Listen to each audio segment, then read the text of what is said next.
Under section 163 हमने एक order किया है। मोस्टली एडवाइजरी इन नेचर है, बट हम चाहते हैं कि लोग इसे एडवाइस के तौर पे लें। 3 पानी के साथ बह गए थे, उनमें से सिर्फ एक की बॉडी अभी तक ट्रेस हो पाई है।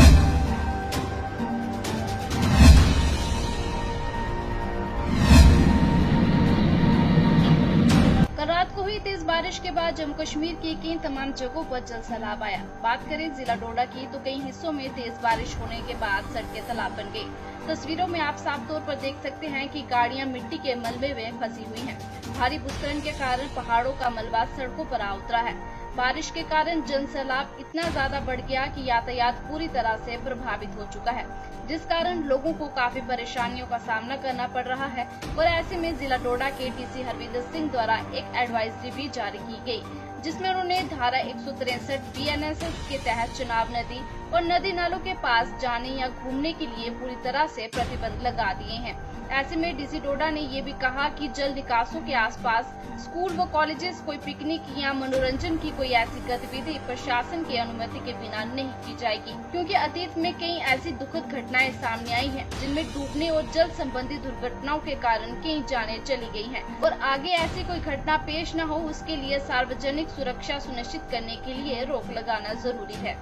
और साथ ही उन्होंने कहा कि आने वाले 24 घंटे में पानी का बहाव और बढ़ सकता है, इसलिए कोशिश करें कि घरों में ही रहें। प्रशासन द्वारा चुनाव पर पूरी तरह से ध्यान रखा जा रहा है कि कोई इस ओर रुख न करें। ऐसे में अगर कोई ऐसा व्यक्ति पाया जाता है तो उस पर सख्त कार्रवाई भी की जा सकती है। और फिलहाल सड़कों पर काम जारी है, जहां यातायात को बहाल करने के लिए पूरी तरह से कोशिशें की जा रही हैं। ये 3 जगहों की मेजर रिपोर्ट्स आई थी। एक जोड़ा खुर्द की तरफ से आई थी, एक आपकी बदरवा में सेरी जो आपका प्रानू एरिया है वहां से आई थी, और एक आपका दूसरी लोकेशन थी। तो हर जगह पे जो रोड है वो रिस्टोर कर दी गई है, कोई जान माल का नुकसान नहीं हुआ है और इसके ऊपर पूरी एडमिनिस्ट्रेशन की नज़र बनी हुई है।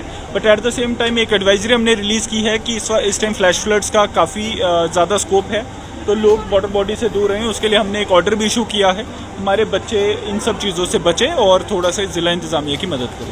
एक ऑर्डर निकाला गया सेक्शन 163 BNSS के तहत जो है वाटर बॉडीज के नजदीक नहाना या फिशिंग वगैरह बाकी चीज़ों को बैन करें, थोड़ा सा उसके बारे में। देखिए, अंडर सेक्शन 163 हमने एक ऑर्डर किया है। मोस्टली एडवाइजरी इन नेचर है, बट हम चाहते हैं कि लोग इसे एडवाइस के तौर पे ले, कोई कानूनी कार्रवाई करने की हमें ज़रूरत ना पड़े। आप जानते हैं पिछले 15 दिन में 4 जानें वाटर बॉडीज़ में गई हैं, उनमें से एक सुसाइड केस था और 3 पानी के साथ बह गए थे। उनमें से सिर्फ एक की बॉडी अभी तक ट्रेस हो पाई है। हमारी जो रिवर्स हैं देज आर वेरी अनफॉरगिविंग, और इस टाइम जिस टाइम ऐसा मौसम है, इस टाइम मेरी अपील रहेगी सारे पेरेंट्स को, सारे बुजुर्गों को, बच्चों को, यूथ को कि वाटर बॉडीज़ में जाने से बचें। आपको नहीं पता किस टाइम वो जानलेवा हो जाए। तो 163 का ऑर्डर करने का एक मकसद था कि लोगों को सीरियसनेस दिखे, और हम तमाम पुलिस से, मजिस्ट्रेट से will enforce the order also. Thank you.